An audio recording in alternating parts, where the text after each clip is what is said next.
హైడ్రాను ఏర్పాటు చేశాం. ఒకప్పుడు లేక్ సిటీగా పేరు పొందిన హైదరాబాద్ ఈ రోజు ఫ్లడ్స్ సిటీగా దిగజారిపోవడానికి కారణం గత 10 ఏళ్ల పాలకుల పాపమే. వాటి ప్రక్షాళన కోసమే హైడ్రాన్ ఏర్పాటు చేశాం.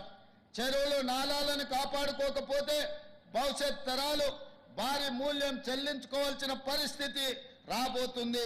ఇటీవల కేరళలో ప్రకృతి విలయ తాండవం మనం చూశాము. వేలాది ప్రాణాలు ప్రకృతి ప్రకోపానికి బలైపోయాయి. ఈ పరిస్థితి హైదరాబాద్కు రాకూడదు. హైడ్రా వెనుక రాజకీయ కోణం లేదు, స్వార్థం లేదు. అదొక పవిత్ర కార్యం, ప్రకృతిని కాపాడుకునే యజ్ఞం. దీనికి ప్రతి ఒక్కరూ సహకరించాలి. కొందరు భూ మాఫియా వాళ్ళు పేదలను ముందు పెట్టి హైడ్రా లక్ష్యాన్ని నీరుగార్చే ప్రయత్నంలో ఉన్నారు. ఎన్ని అడ్డంకులు వచ్చినా హైడ్రా ఆగదు. హైదరాబాద్ భవిష్యత్తుకు హైడ్రా గ్యారంటీ ఇస్తుంది. ఇది నా భరోసా. ప్రజలను సహకరించాల్సిందిగా నేను కోరుకుంటున్నాను. ప్రజా సంక్షేమం విషయంలో కాంగ్రెస్కు మంచి ట్రాక్ రికార్డు ఉంది. ఎన్ని ఇబ్బందులు ఉన్నా, ఆర్థిక పరిస్థితి సహకరించకపోయినా సంక్షేమం విషయంలో మా రికార్డును మేమే తిరగరాస్తున్నాం. మిగులు బడ్జెట్తో రాష్ట్రాన్ని అప్పగిస్తే గత పాలకులు 10 ఏళ్ల కాలంలో కేవలం ₹1,00,000 వరకు రైతు రుణమాఫీ చేయలేకపోయారు.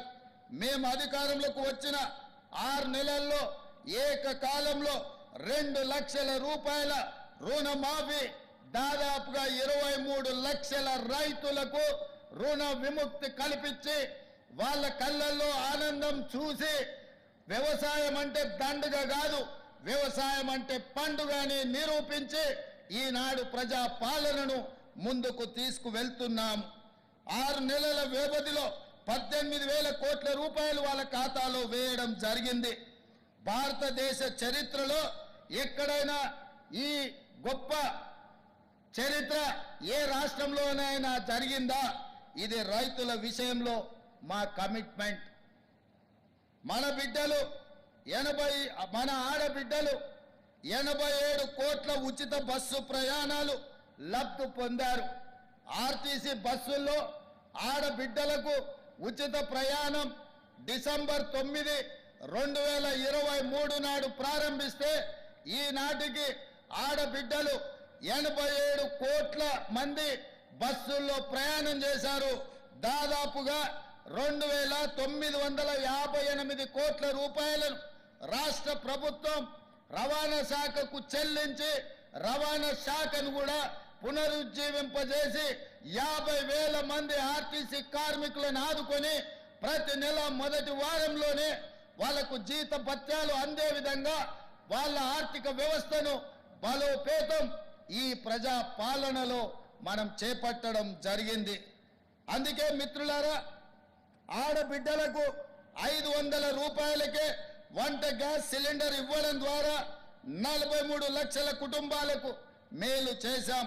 దీనికోసం ఇప్పటి వరకు 282 కోట్ల రూపాయల సబ్సిడీని చెల్లించాం. 200 యూనిట్ల కంటే తక్కువ విద్యుత్తు వినియోగం ఉన్న ఇళ్లకు గృహజ్యోతి పథకం ద్వారా ఉచిత విద్యుత్తు అందిస్తున్నాం.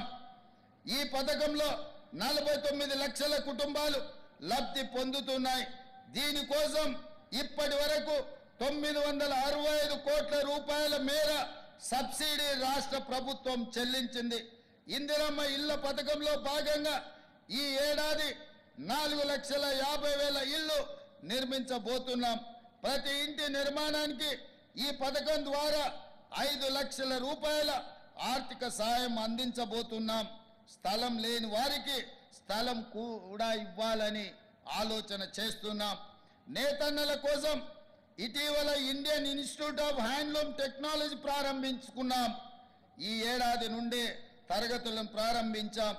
దీనికి తెలంగాణ ఉద్యమ దిక్సూచి స్వర్గీయ కొండా లక్ష్మణ్ బాపూజీ పేరు మనం పెట్టుకున్నాం.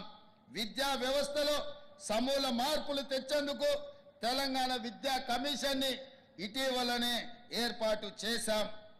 యువతకు శిక్షణతో పాటు ఉపాధి ఉద్యోగ అవకాశాలు కల్పించేందుకు తెలంగాణ యంగ్ ఇండియా స్కిల్ యూనివర్సిటీకి పునాది రాయి వేశాం. ఈ ఏడాది నుంచే కోర్సులు ప్రారంభిస్తున్నాం. నిరుద్యోగుల భవిష్యత్తుకు భరోసానిచ్చే ప్రయత్నం మొదలైంది. 3 నెలల్లో 30,000 ఉద్యోగ నియామక పత్రాలను అందించి యువతకు భవిష్యత్తుపై ఆశలు చిగురింపజేశాం. గ్రూప్ 1 ప్రాథమిక పరీక్షలు ఎలాంటి వివాదం లేకుండా పూర్తి చేశాం. 11,062 పోస్టులతో ఉపాధ్యాయ నియామకాల కోసం డిఎస్సి నిర్వహించాం. అసెంబ్లీలో ప్రకటించిన జాబ్ క్యాలెండర్ ప్రకారం ఉద్యోగ నోటిఫికేషన్లు ఇస్తున్నాం. ఆడబిడ్డలను కోటీశ్వరులను చేయాలన్న సంకల్పంతో ఇందిరా మహిళా శక్తి పథకం ప్రారంభించాం. వచ్చే 5 ఏళ్లలో 63 లక్షల మంది ఆడబిడ్డలకు 1,00,000 కోట్ల రూపాయలు రుణాలను ఇవ్వాలని ఈనాడు సంకల్పించాం. మా మేనిఫెస్టోలో చెప్పిన విధంగా గల్ఫ్ కార్మికులు ఎవరైనా విదేశాలలో మరణిస్తే వారి కుటుంబానికి 5 లక్షల రూపాయలు ఇవ్వడానికి రాష్ట్ర ప్రభుత్వం నిర్ణయం తీసుకున్నది. గల్ఫ్ కార్మికుల పిల్లలకు ఎక్కువ ప్రాధాన్యతనిస్తూ ప్రభుత్వ గురుకులాల్లో ఉచిత విద్యను అందివ్వబోతున్నాం.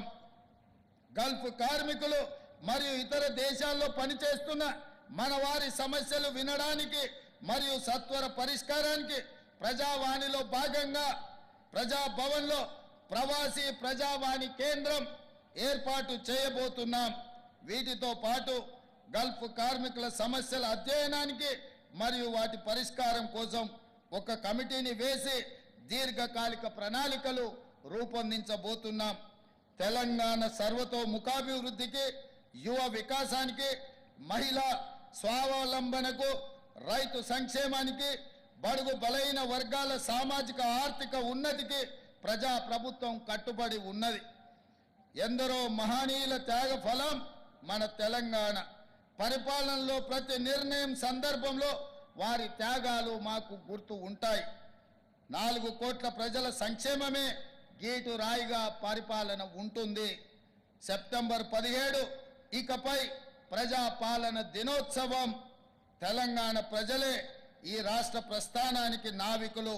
వారి ఆలోచనలే మా ఆచరణ, వారి ఆకాంక్షలే మా కార్యాచరణ. అందరికీ ధన్యవాదాలు. జై హింద్, జై Telangana. Thank you, Honorable Chief Minister, sir. Kindly arise for the national anthem. The